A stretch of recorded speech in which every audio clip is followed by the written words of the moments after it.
आज का question related है preview same 2 major subject economics से। हरित क्रांति की उपलब्धियां एवं सीमाओं की आलोचनात्मक व्याख्या कीजिए।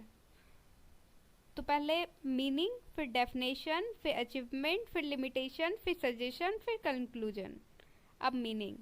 हरित क्रांति का शाब्दिक अर्थ कृषि क्षेत्र में हुए उस परिवर्तन से है जिसमें केवल उत्पादन में ही वृद्धि नहीं बल्कि फसलों की गुणवत्ता में भी सुधार हुआ है। अब डेफिनेशन। हरित क्रांति भारतीय कृषि में लागू की गई उस विकास विधि का परिणाम है जो 1960 के दशक में पारंपरिक कृषि को आधुनिक तकनीक द्वारा प्रस्थापित किए जाने के रूप में सामने आई। अब उपलब्धियां। पूरे विश्व में हरित क्रांति लाने का श्रेय नॉर्मन बोरलॉग को जाता है। इसके लिए इन्हें नोबेल पुरस्कार से भी सम्मानित किया गया था। भारत में पहली बार हरित क्रांति लाने वाले व्यक्ति डॉक्टर स्वामीनाथन थे, इसलिए इन्हें भारत में हरित क्रांति के जनक भी कहा गया। अतः भारत में हरित क्रांति की उपलब्धियां हासिल किया जो भी उपलब्धियां हासिल की हैं वो निम्नलिखित है, जिसे हम नीचे के बिंदुओं द्वारा स्पष्ट कर सकते हैं।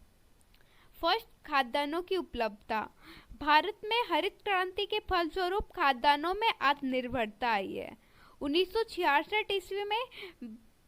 1966 ईस्वी के पहले भारत खाद्यान्न के आयात करने वाला दूसरा सबसे बड़ा देश था, लेकिन 1980 के दशक के अंत तथा 1990 के दशक के शुरुआत में आर्थिक मंदी तथा अनेक प्रकार के प्राकृतिक आपदाएं आई, तो इस स्थिति में भी भारत खाद्यान्न मामले में आत्मनिर्भर बना रहा और यह केवल हरित क्रांति के फलस्वरूप ही संभव हो पाया।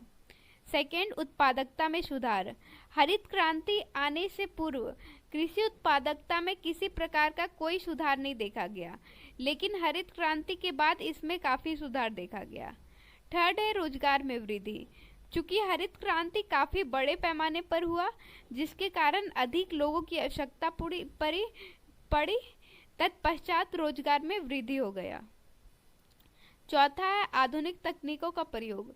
हरित क्रांति में आधुनिक तकनीकों का भी प्रयोग किया गया, जैसे HYV बीज, रासायनिक उर्वरक, खाद इत्यादि। पांचवा है अनाजों की कीमतों में स्थिरता। चूंकि हरित क्रांति में अनाज अधिक मात्रा में उपज रहे थे, जिसके कारण अनाजों की कीमतों में स्थिरता देखी गई। अब है लिमिटेशन, आलोचनाएं। हरित क्रांति की कई उपलब्धियां होने के बावजूद भी इसकी कई आलोचनाएं भी हुई है, जो निम्नलिखित है। पहला, यह कुछ फसलों तक ही सीमित रहा। हरित क्रांति में कुछ फसलें जैसे गेहूं, ज्वार, बाजरा पर अधिक बल दिया गया और यहाँ तक कि चावल भी बहुत कम ही प्रभावित था, और व्यावसायिक फसलों में तो इससे नाम मात्र ही प्रभावित हुई। कुछ राज्यों तक सीमित रहना। सेकेंड पॉइंट, यह क्रांति मुख्यतः पंजाब, हरियाणा में आई थी। कुछ हद तक इसका प्रभाव पश्चिमी उत्तर प्रदेश, तमिलनाडु, गुजरात में भी पड़ा। देश के अन्य राज्यों में इस क्रांति का उतना अधिक प्रभाव नहीं देखा गया। अब तीसरा पॉइंट है क्षेत्रीय असंतुलन।